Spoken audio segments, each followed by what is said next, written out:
Simon, shall we wind that up and instead go to This Week in History?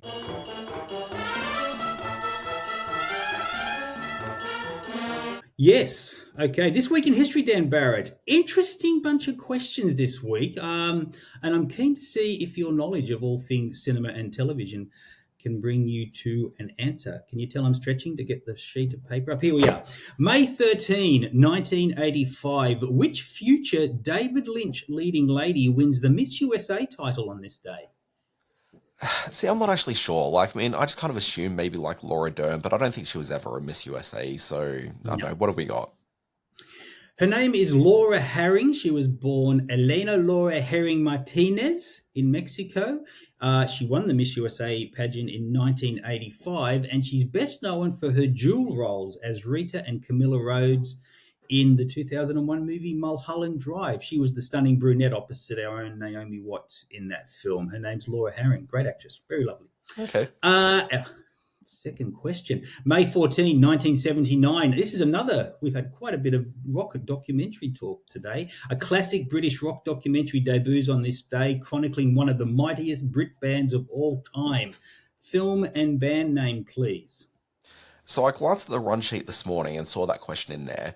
And my immediate thought is the Russells, because I kind of feel that you're overplaying it a little bit by asking for the band and the name of the film. But I don't think it's the Ruddles. I think the Ruddles came out slightly earlier than 79. So I don't think you're being cute here. My other thought immediately was The Who, The Wall, but I think that's like an early 80s film. But I know that there was a Who doco a few years earlier than that. So I'm just going to say whatever that Who documentary was a few years earlier than The Wall. All right. This is one of the few opportunities where I get to glare at you and expose my far superior knowledge of rock documentaries. First of all, The Wall was Pink Floyd, you numbskull. Oh, wait, it was Pink Floyd, wasn't it? Yeah, of course. Sorry. Exactly. This Who documentary was called The Kids Are All Right. It combined promotional footage, television appearances, fan shot footage of the band, all the way back to 1964, right up to just before the drummer Keith Moon's death in September 1978. It is an amazing rock documentary called The Kids Are All Right. If you haven't seen it, don't go looking for The Who, The Wall. Jesus. All right. Simon, it's been a very big week. Simon, did you know, just an interesting fact, the song Teenage Wasteland is not actually called Teenage Wasteland. Did you know that, Simon? Did you know that? No, I did not know that. What's it really called? Is this serious? Yeah, I don't know what it's called. It's called Bubba O'Reilly. Oh, okay. That's interesting. A bit. Yeah. Kind of. Hey, there's a very fun episode of Joe Pera. What was the show called? Oh gosh, why can't I think of the Joe Pera TV program? Stand-up comedian Joe Pera. Yeah, he's your guy. You mentioned him a few times. What was the show called? Joe Pera Talks With You. That's the name of the show. Okay. Yeah. There's this great episode of Joe Pera Talks With You where he's listening to, I think, the radio one night and hears the song Bubba O'Reilly for the first time.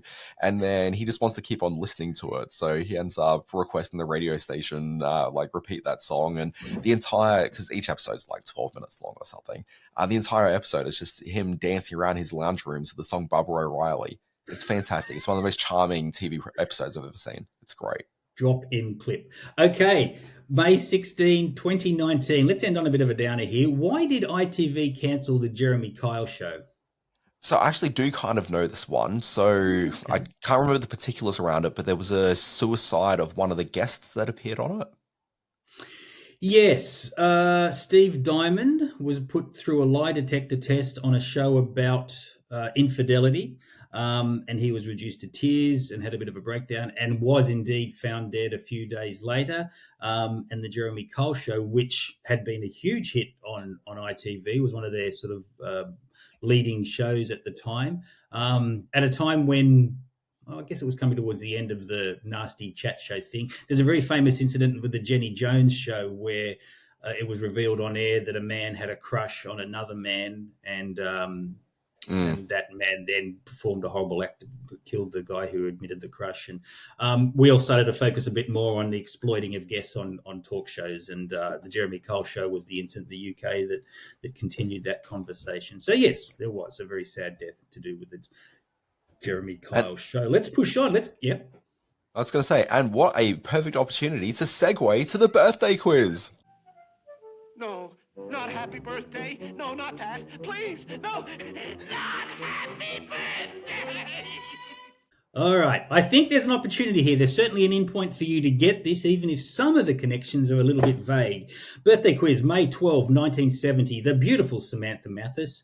May 13, 1986, the beautiful Robert Pattinson.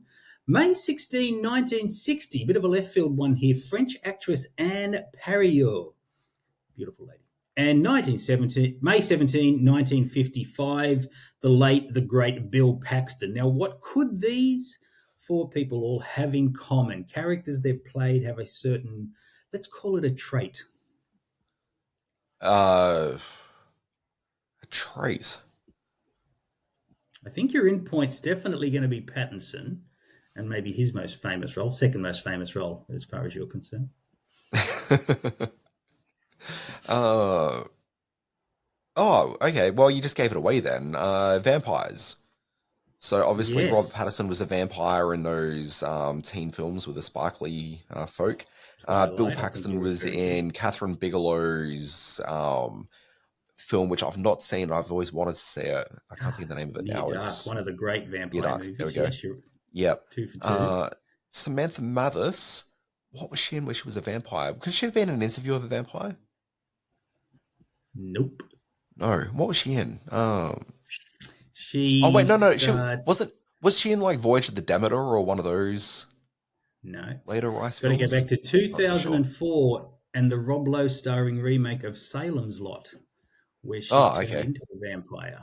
So that was a miniseries. Now, your big in here is Anne Parillaud, French actress back in the late 80s, early 90s, or through the 90s. Probably most famous as La Femme Nikita in the Luc Besson film. She was in Subway as well. The vampire that she played was in the John Landis film Innocent Blood, otherwise known as a French vampire in America. And she was a very effective, very sexy vampire in that film. So, yes, you're right, vampires. Yeah. Initially, my thought was that they'd all voiced like an animated movie because I knew that like Robert Pattinson had been in The Boy and the Heron and done like the American version of that, and Samantha Mathis famously was a voice in Fern Gully. Yes, and Bill Paxton, of course, for many years was the voice of Goofy in all the Disney films. So. Come on, Simon. May or may not be true. I may have to check my sources on that. Yeah, I think the great Jim Cummings would actually be fairly upset about that. All right, let's sign this show off. Dan Barrett, what do you do when you're not doing this? I mean, I'm really just sort of thinking about this. I'm having conversations about this. Sometimes I'm just editing this. Look, if people want to track down what I do this daily newsletter. It's called Always Be Watching. You can find it at alwaysbewatching.com. It is a daily wrap of all the big and interesting news and, very sort of related stories from the screen industry. So a lot of TV and streaming TV, but a little bit of movie stuff, sometimes some VR, sometimes some video games, just depending what stuff's out there that needs to be discussed. It's very quickly become my must-read every time I wake up every morning. And if I have to wait for it, I get a little bit cranky. I want to see what you're talking about that day. So always be watching and always be streaming. Screen-space.net. I'm going to take your advice that you mentioned to me last week. I don't know if it made the podcast. And I am going to create a newsletter and maybe get my own information out there with some of my words. So watch this space. And if you love what you've listened to, if you've gotten this far in the podcast, you really must love what you listen to. Find out about us on Facebook at Screen Watching Podcast, where you can win tickets to the new documentary High and Low, John Galliano, The World of High Fashion, which is in cinemas late May. We're giving away tickets over on the Facebook page. We're on Threads and at YouTube at Screen Watching, and you can email us screenwatchingpodcast@gmail.com. Simon, I'm going to end the podcast with some advice. Good. For the people, not necessarily just for you. I usually end this podcast with some life advice for you, but, just generally. I've grown as a person. Here's the advice I'm going to throw out there. Run, don't walk to Kingdom of the Planet of the Apes. Simon, you can take that on board yourself. Okay. The TV show Scavenger's Reign, which was one of the best TV shows of last year. It's an animated show. It's a sci-fi animated thing. Has, as of about a couple of hours ago, officially been cancelled. So I would recommend go and check out Scavenger's Reign. You can find that one on HBO, well, sorry, Max in the US and on Binge here in Australia. And this isn't really advice, it's just kind of a bit of a tidbit. Today marks the 30th anniversary of Weezer's Blue album. Go and listen to a bit of Weezer's Blue album before they were just awful. Love Louise. Yeah. Love Louise. Can I just update you somewhat that Scavenger's Reign has been cancelled by Max, but has been picked up by No, Netflix, it hasn't. I do believe. No, not really. Hasn't? They've got the rights. No, and as part of the HBO deal, they've picked up the Right. rights to like screen the first season. If it does well, you might see it lead to a second season, but it's not really picked up. It's just Right. it's a repeat. Look at me trying to outsmart you on television. I really should know by now that I can't do that. It's been like 3 years. So.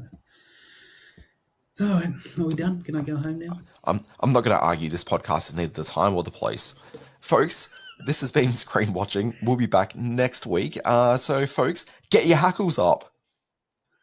That's not going to take off, is it? It's not going to take off.